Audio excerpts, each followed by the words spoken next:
What's up, everyone, and welcome to another episode of the Fantasy Mafia Podcast NBA edition. My name is Jordan Jica, aka Dr. Fantasy. And as always, I'm here with my co host, the Fantasy Caveman. We are towards the end now of our mini series where we are breaking down each and every NBA roster, recapping their 2019 2020 season, and discussing their upcoming offseason a little bit. It looks like we only got about 2 months now till the NBA season, so this offseason I think is going to fly by. As soon as you know it, we'll have free agents signing, the draft happening. But today we're going to talk about the Toronto Raptors, who overall had a pretty successful season. They were the second seed in the Eastern Conference. They went 53-19 under head coach Nick Nurse. In the first round, they swept the Brooklyn Nets, and then they had a really exciting 7-game series with the Celtics in the second round, so they were only a game away from going to the Eastern Conference Finals, so overall pretty successful for them. Pascal Siakam led the way with points 22.9 per game. Behind him, you had Kyle Lowry with 19.4, Fred VanVleet with 17.6, Norman Powell with 16, then Serge Ibaka with 15.4. The rebound leader was Serge Ibaka with 8.2. Siakam behind him with 7.3. Had Marc Gasol at 6.3. OG Anunoby at 5.3. And then Kyle Lowry also averaged 5 rebounds per game. Their assist leader was Kyle Lowry at 7.5. Fred VanVleet behind him with 6.6. VanVleet also led the team in steals with 1.9. Then you had Lowry and Anunoby with 1.4. Norman Powell with 1.2. Patrick McCaw with 1.1. And Pascal Siakam with 1.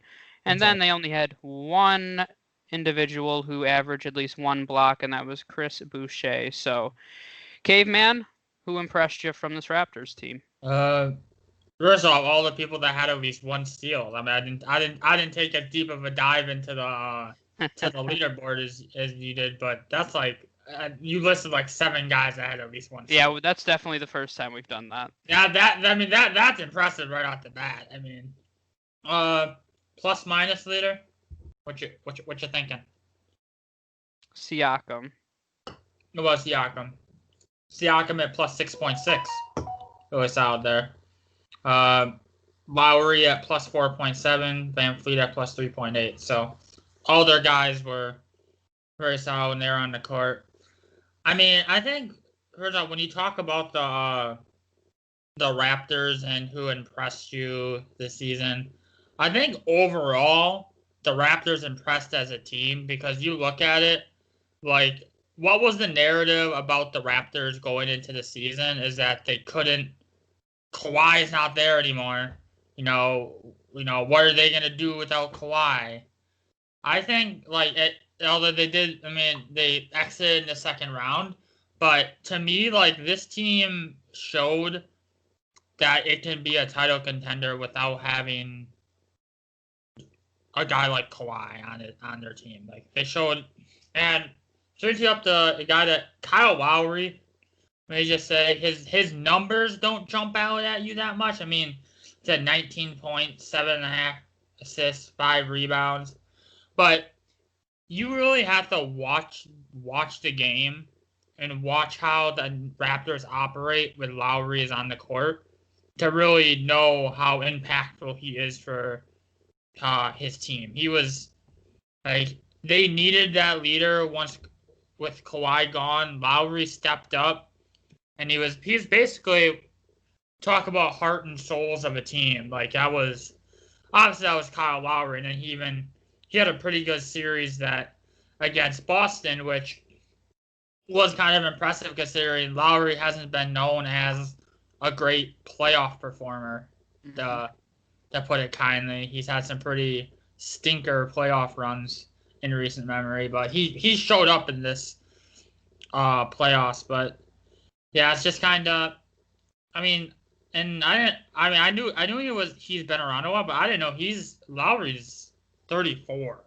34, yeah. He's been around. So we'll talk. I mean, we'll get into what him in a bit later. But I was just saying, Kyle Lowry. I mean, a lot of people impressed me this season because how they're able to work well as a team. But just Kyle Lowry being the heart and soul of this Raptors team this season, that was fun. That was fun to watch.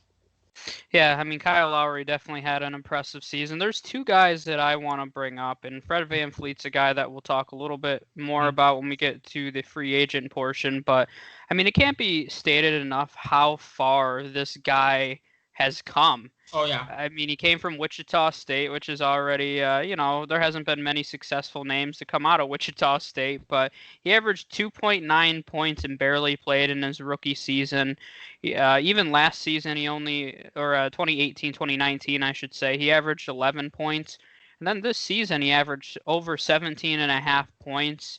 He played over 35 minutes per game. So, I mean, he really had to pick up a lot of that offensive slack that Kawhi left behind. So he's definitely about to get himself paid based on this season, but he was really impressive. He's definitely a borderline all-star caliber player now, and I don't think we really expected him. I know some people thought he had the potential to take that jump, but he definitely made that jump this year. And another guy I want to bring up too, who I mentioned him a few times in the leaders section, but Norman Powell actually had a really nice season as well. Yeah. He averaged 16 points per game, 3.7 rebounds, 1.8 assists. So, I mean, he overall just had a fantastic year, played 28 minutes a game for him.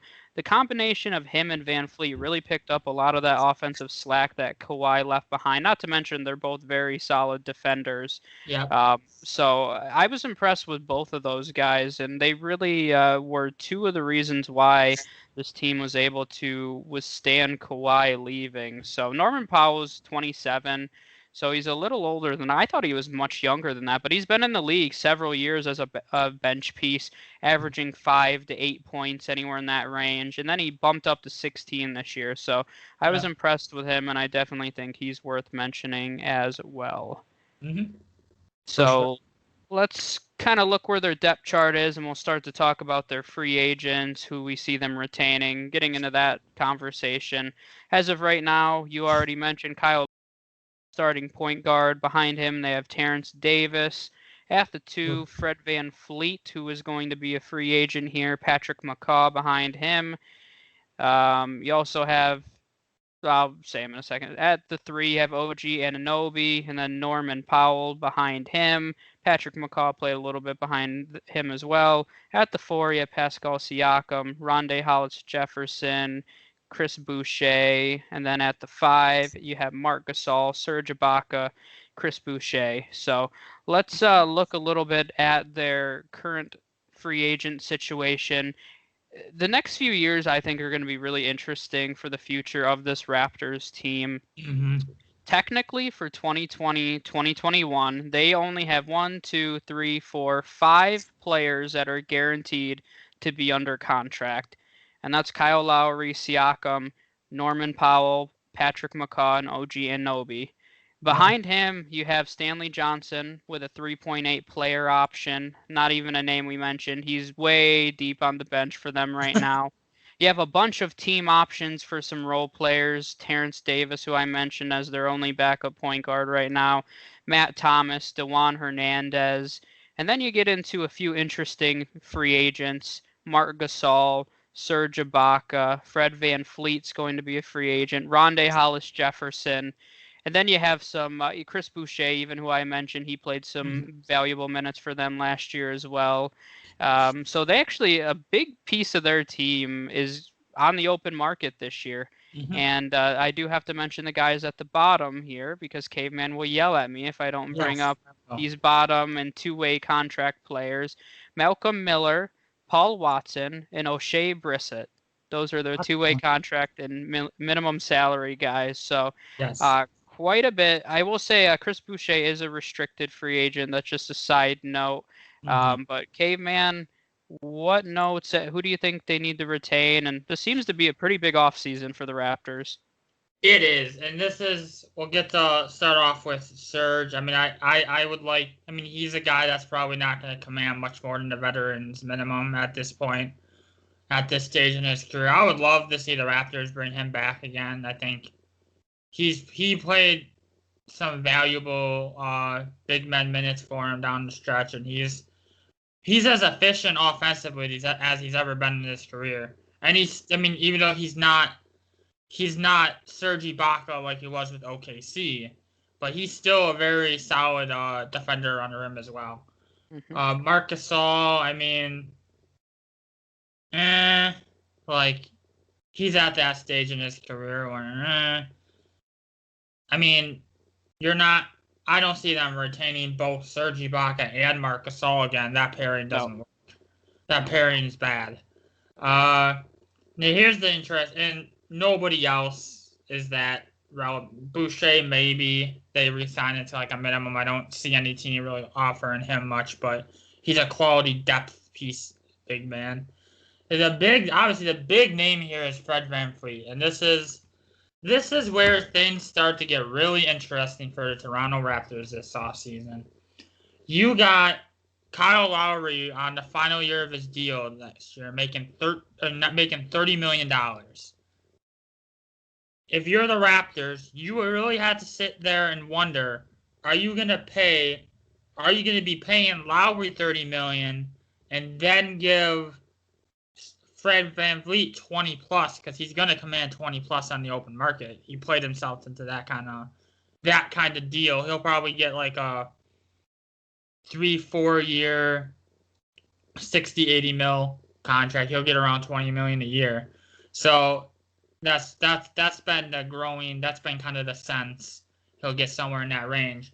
So if you re-sign Fred VanVleet, you're paying next season, you're paying $50 million to your starting backcourt between two undersized guard. You have, because Fred. See, I like VanVleet, but like you mentioned, I'm glad you brought up Norman Powell, because that's the big key here. If you really look at, I don't have the exact numbers, but him and VanVleet's numbers were really close together. Him and VanVleet were actually pretty neck and neck in most statistical categories. And that's why I don't think it's a priority for them to go and re-sign VanVleet, because what you could do if you're them is Norman Powell showing that he's ready to step in and be the starting two for him next year. And then you have, they really like this Terrence Davis guy as well. I think he's going to play some valuable minutes for him. So if it were me, I wouldn't say I wouldn't attempt to re-sign him, but if he falls, like if some team's willing to give him $20 million, let him go there. So that's kind of where I'm at. What's your, because obviously VanVleet's the big name here. So what are your thoughts on them attempting or not attempting to re-sign VanVleet? First, their cap situation, if they don't pick up any other player option or team options, which I do think they'll probably, you mentioned Terrence Davis, that's probably the one they'll most likely keep. Yeah. So even if you take that into consideration, their salary cap's at about $83 million. So, that means we'll say you have about, we'll say $40-ish million to play with. That's pretty significant. So, and especially when you consider Kyle Lowry is going to be coming off the books after this season. So maybe it'll be a little crunch for this upcoming season. But the year after that, you're going to have Kyle Lowry coming off and a bunch of flexibility. So the biggest problem I have with Fred VanVleet is, I don't think you can mesh him with Norman Powell. I think it's going to be tough. I think in that case, if they do sign Fred VanVleet, you're going to look at him more as the future point guard of this team, taking over for Kyle Lowry. So, maybe short term, this pairing isn't ideal, but I think long term, it makes a lot of sense for him.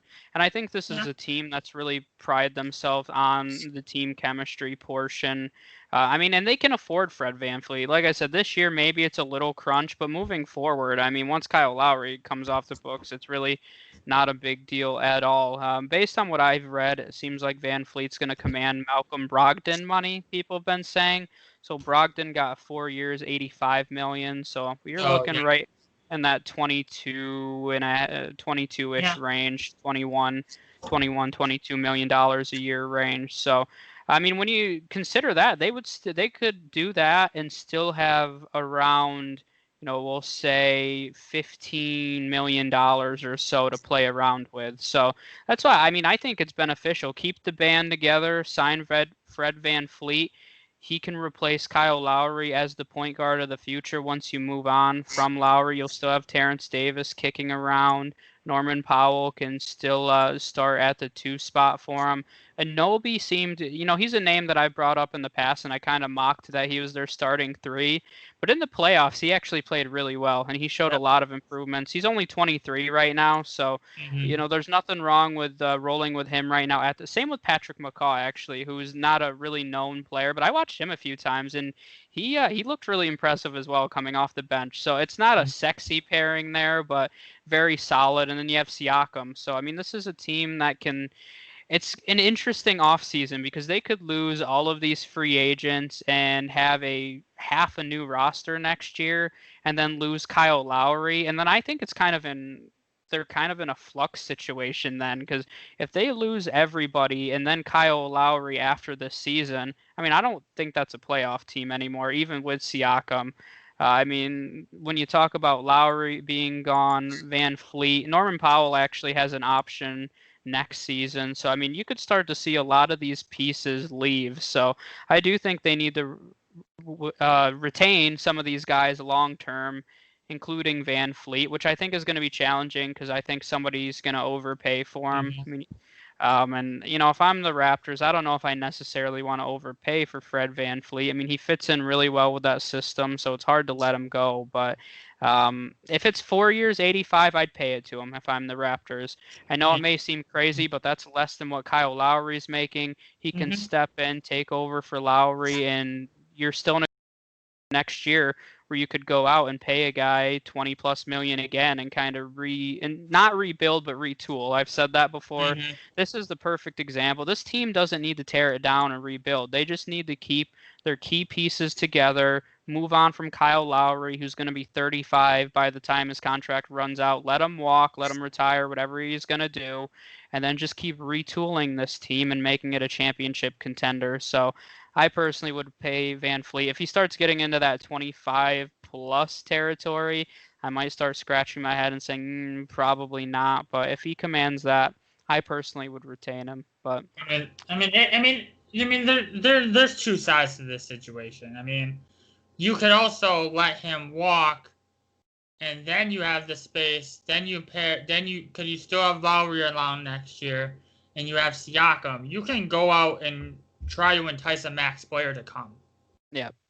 So you could have a pairing of, not saying Anthony Davis, but an Anthony Davis type player. Like hypothetically, how would this team look if Giannis was on the roster kind of situation? If they don't retain Van Fleet, they'd have the money to they have the ability to go out and, especially with Lowry off the books next year, like that's a interesting pairing of Siakam and another superstar to go with guys like Norman Powell and Terrence Davis and Anunoby. But that's just to me, it'd be hard to stomach next year paying. See, for me, if they can get him for around 20, like if they can get him for like a 4-year 80, I'd be comfortable with that. I'd be comfortable with that for him. But otherwise, it'd be hard for me to stomach them paying 50 plus million in their backcourt next season. Like that's like, I mean, Lowry's coming off the books, but I don't. Hey, you love the Rockets, and they're paying theirs $70 million. But the difference is they're superstars. I know, but Fred Van Fleet plays defense. he does. But last point I wanted to make here is the thing is Norman Powell is such a key in this Van Fleet re-signing or not. Because if they feel Norman Powell's ready, that he gives them the flexibility if they wanted to just let Van Fleet walk.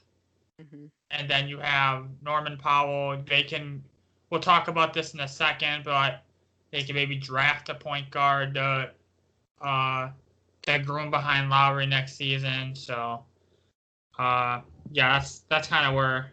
So I mean, it's either way. There's two sides to it. So you just kind of. I'm interested to see how they play this Van Fleet situation for sure. I think one thing that's not an advantage for the Raptors and it's an advantage for Fred. We talked about this free agent class before. It's a very deep free agent class. There's a lot of, quality role and bench players, I would say. But there's not very many superstars that are going to be on the open market this year. I mean, you could argue that Fred VanVleet is the best unrestricted free agent in the entire league, which means that somebody's going to go out that has money to pay him. And that's one of the issues that I think the Raptors are going to run into, where it's just going to be above their budget and above their head. So as much as I like, nothing's up. Actually, nothing's above their budget this season. Like they can because you said they're around 83, and we say every episode when we talk about the salary cap is that you can be around the 140 if you really want to. So they have the money. They can overpay for Fred Van. If they really want Van Fleet to be either their point guard of the future or they want him around, like they really want to keep him, they have the means to keep him if they want to. Yep. Yeah, that's definitely true. One thing that I want to bring up too, and I probably should have brought this up in the recap, this team was the best defensive team in the league last year. They allowed the fewest points per game on average. I talked about that quite a few times when we went live because I predicted the Raptors to go back to back and win the NBA championship again.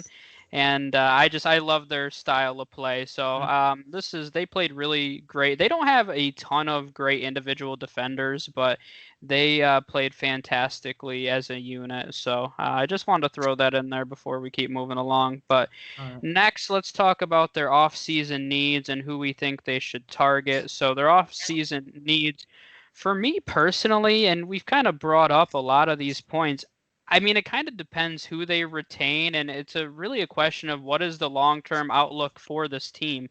If they don't retain Fred VanVleet, they're really going to be looking for a point guard of the future, and I think that needs to be a priority no matter what. If they determine that's Fred VanVleet, nothing wrong with that. But if they don't, they need to draft or bring somebody in, because I really don't see a situation in which I mean, I won't say that. Kyle Lowry could be back 2 years from now, but he's definitely not going to have the role that he currently has at 36 years old at that time.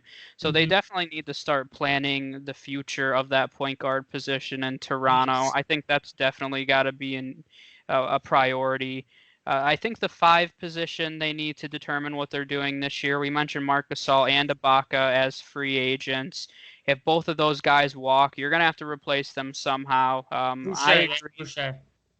They have Boucher, but that's it then. So they're definitely going to have to bring someone in there. I agree if they had to pick somebody, I would probably be choosing Serge Ibaka at this point. I think he's a little more valuable, but Marc Gasol offensively isn't what he used to be, but he still is one of the best defensive big men in the entire league. So I do think he brings some value there.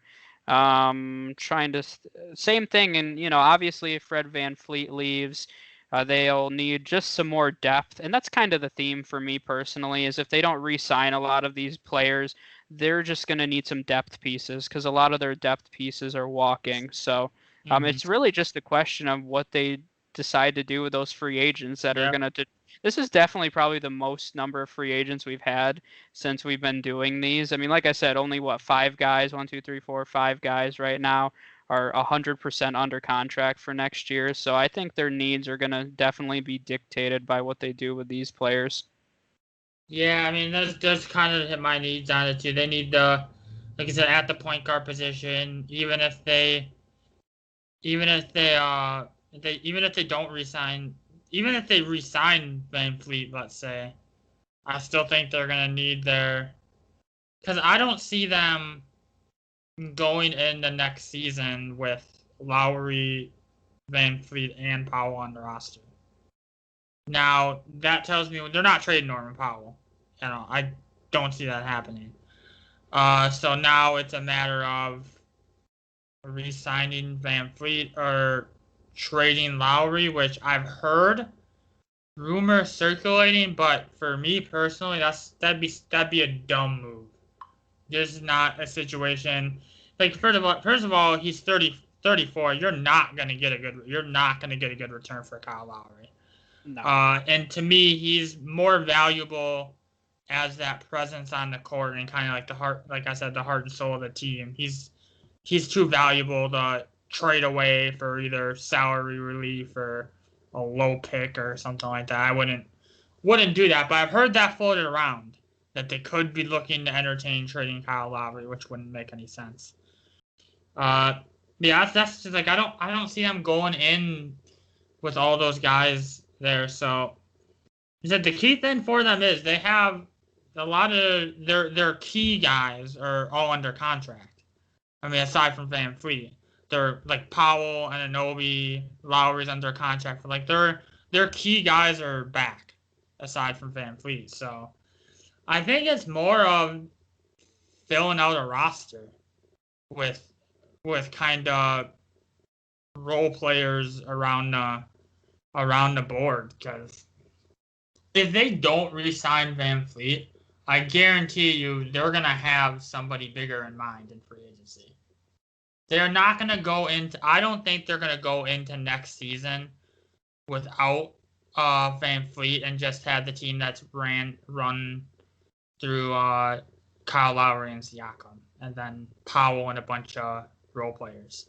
I do think if they don't re-sign Van Fleet, I think my thinking is they have a bigger target in mind, which it would also be something to keep an eye on. Yeah, and it's a tough off season. When you talk about, okay, if they were gonna move on from Van Fleet and they have a bigger target in mind, I mean, I don't know who that target would be. That's the biggest question I think right now is who can they go after. Sign and trade. Yeah, I mean, it's possible. I'm not sure exactly what names Sign are and out trade there. for Giannis. I'm just Gosh, I've heard people say that Giannis could go here, which would be insanity. Can you imagine next year Siakam and Giannis in that front court with Kyle Lowry facilitating the offense? Yeah, I don't really want to think about it, but no, actually, the Raptors are one of those teams. I don't know. I've never rooted against the Raptors. I've liked to see their success, and they haven't had a ton of it. I mean, they've only won the one championship, so I mean, they haven't had a lot of long-term success. It's a team that I don't root against the Raptors, but I mean, I think personally, based on their cap flexibility, they still have some space to go out and sign one of those. I say upper tier free agents, but you have to realize that maybe some of these upper tier free agents aren't guys that are going to go out and change your championship aspirations overnight. But one guy I personally like that would fit there really well is Jeremy Grant from the Nuggets, who we haven't mentioned very often, but he's a very versatile defender, and I think he would fit in really well with this defensive system. That's especially if they lose Van Fleet. The thing about Jeremy Grant is he's flexible. You don't have to start him either. You could rotate him in at the 2, 3. He was playing the 4 at the end of the year. So I like his versatility if they lose a lot of these depth pieces. We'll see if they lose Van Fleet, if they go after any of these middle tier free agents like Joe Harris, Bogdan Bogdanovic, Danilo Gallinari.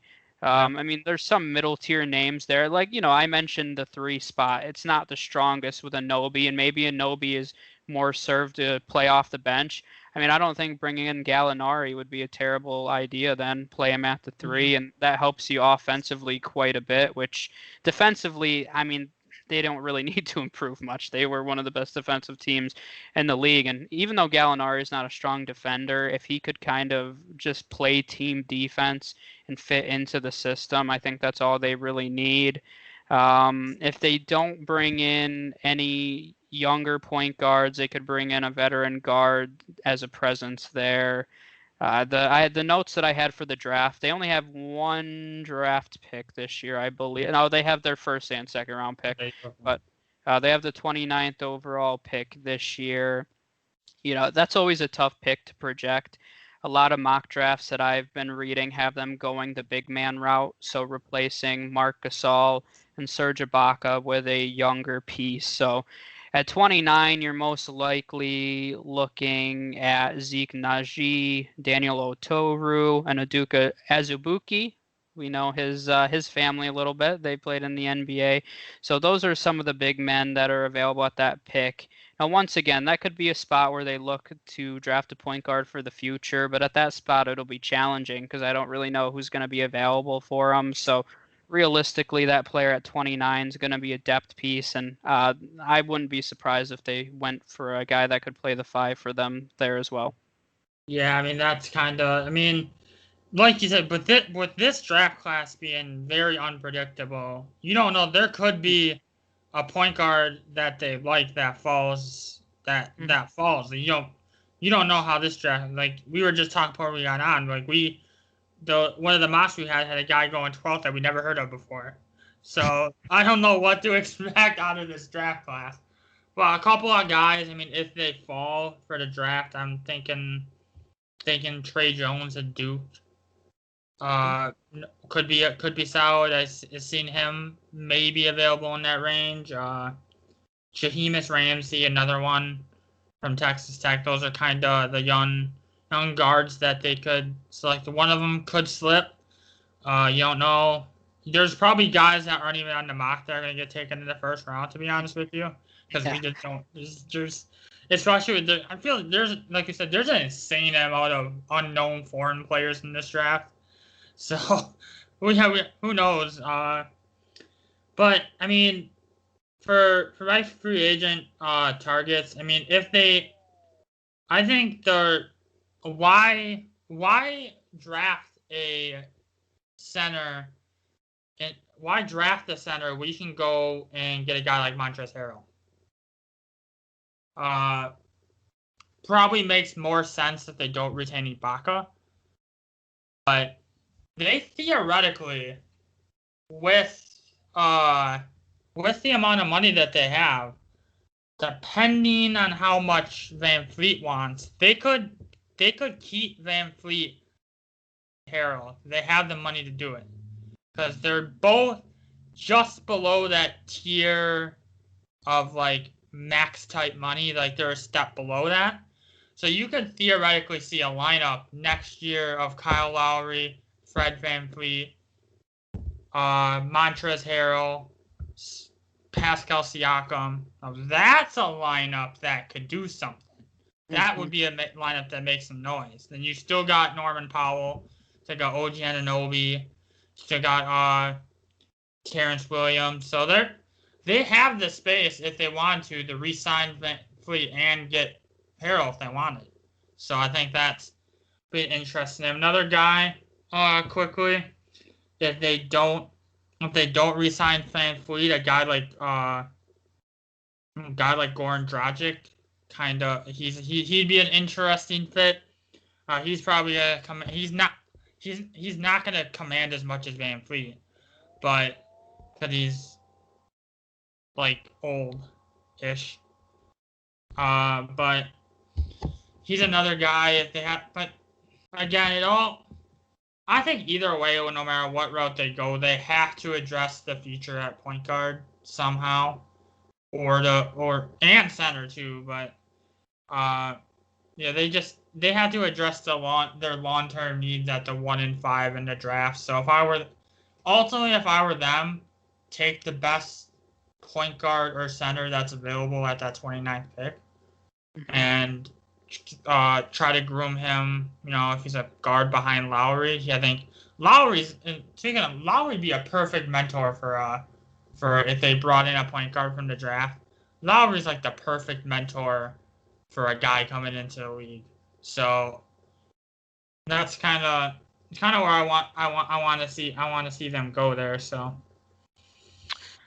Yeah, I really like the Montrezl Harrell one as well. I think that he would fit in really well with what they do. I was reading something where he was the Raptors were one of the teams expected to be interested in him. I've read a lot where everyone kind of expects Montrezl Harrell to go to the Mavericks. is a lot of what I've been reading, but the Raptors, Bulls, and Knicks, I think, were the other team that were all in there. So we'll No, see. He's an Montrez. interesting name too, because I mean, when you're talking about those guys that are just a notch below max money, that's the kind of guys we're talking about with Van Fleet and Montrezl Harrell. Even Gallinari's been kind of thrown into that mix a little Joe bit. Harris. Joe Harris, yeah. So it's not a class of superstars, but it's a class of guys that are going to be effective starters and probably going to be going to championship level teams like the Raptors. So I think that'll be an interesting name to monitor. Let's move on to the last piece then, which is where we see them finishing in the future. I mean, we've talked about the standings quite a bit now at this point.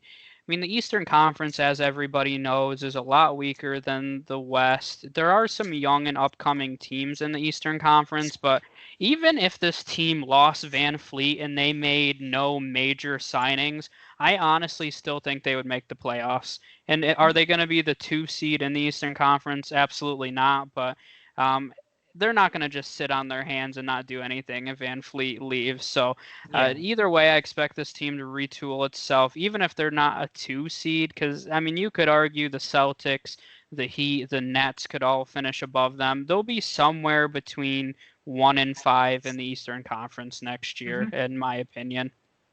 Yeah, I mean, it's a situation like with as long as they have Lowry and Siakam on the team next year, this is gonna be a really solid playoff team.